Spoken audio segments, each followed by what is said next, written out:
and guitarly that we can really take from that. So the first thing I'm gonna do is just add the 7th. Ready? Here we go. Really simple, but super cool. Sounds really cool. Let's sing it. Just the bass.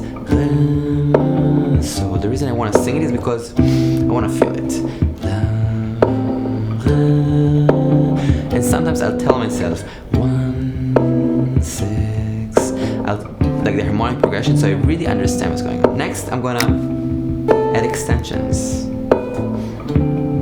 It's gonna go pretty well, so you just wait. This is A minor 7 9, D minor 7 9, G7 13, flat 13. So C major 7 6, A minor 7 9, D minor 7 9. Cool. You probably know this, but check this out. Now I'm gonna just change this to D flat. Why D flat? So I'm using what we call a TRITON substitution. D minor instead of the G7, D flat. One more time. Ooh, check this out. So this is the next step. After I understand the TRITON substitution, which sounds really cool, what I just did a second ago is playing A flat minor. Check this out. Boom, ding, dong. So after the D minor, I'm playing A flat minor, D flat 7, C, 6. Again, check this out. Kind of wild, but super cool. And we can add extensions, of course. For example. And it doesn't have to be in this neck of the wood. Right?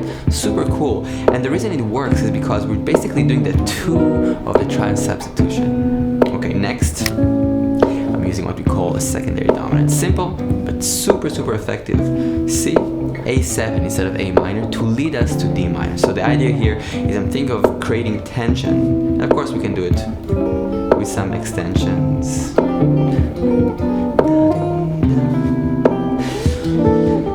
Ooh, what is this? So this is basically like C major 7, E half, A7, D minor, maybe I'll go with D flat. So why am I doing that? The same idea. I'm creating a 2, 5 to the D minor and maybe keep that. Try this out again. Listen.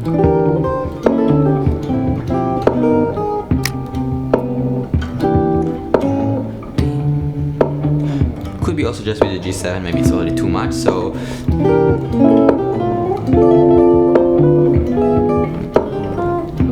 right, really cool because I'm highlighting that degree and it's really nice. Okay, next I'm gonna use the F minor 6, which is the 4 minor instead of the G7. So I'll just play a simple chord for a second so you can hear it. I'll play first inversion. So C, A minor, D minor, F minor first inversion. Maybe a little G sus there. So what's cool about it is because for me, I'm getting some cool tensions, especially in a second that you'll see I'll play the full chord.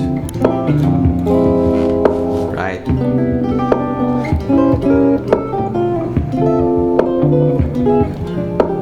So the F minor 6 there is functioning as a dominant substitution. Even if the bass is G, it's still gonna work because we're gonna get a bunch of extension. We're gonna get the F, the A flat, the D, and sometimes the G if you wanna do it with a 9. So you're getting basically like some lashiness, which is what I like.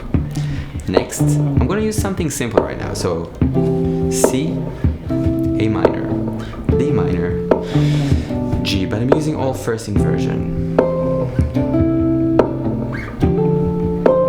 Simple but super strong, and maybe root first, root first, root first. And what's cool about it is we can also combine it with the other stuff.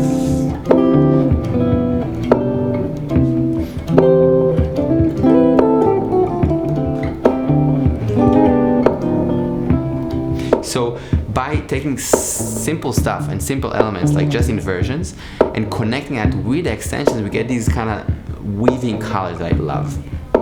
Let's listen one more time.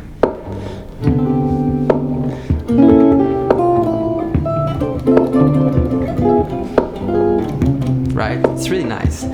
Next, what I want to do is just maybe solo a little bit, and I'll start with just C major pentatonic, something simple, before I try to express more. So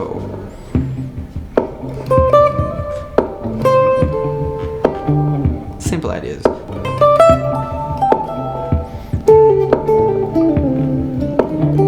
But I'm not expressing the chords. Maybe A7, D minor,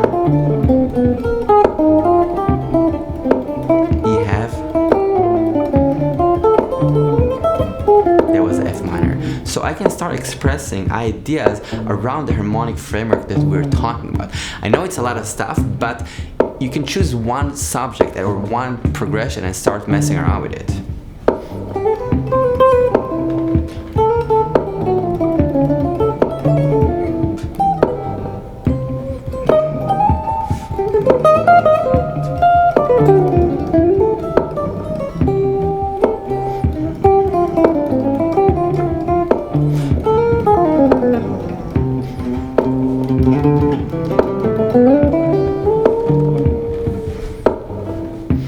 Thank you so much for listening and checking this out. I really appreciate it. I'll mess around a little bit more. It's hard to speak and play, but I'll do my best.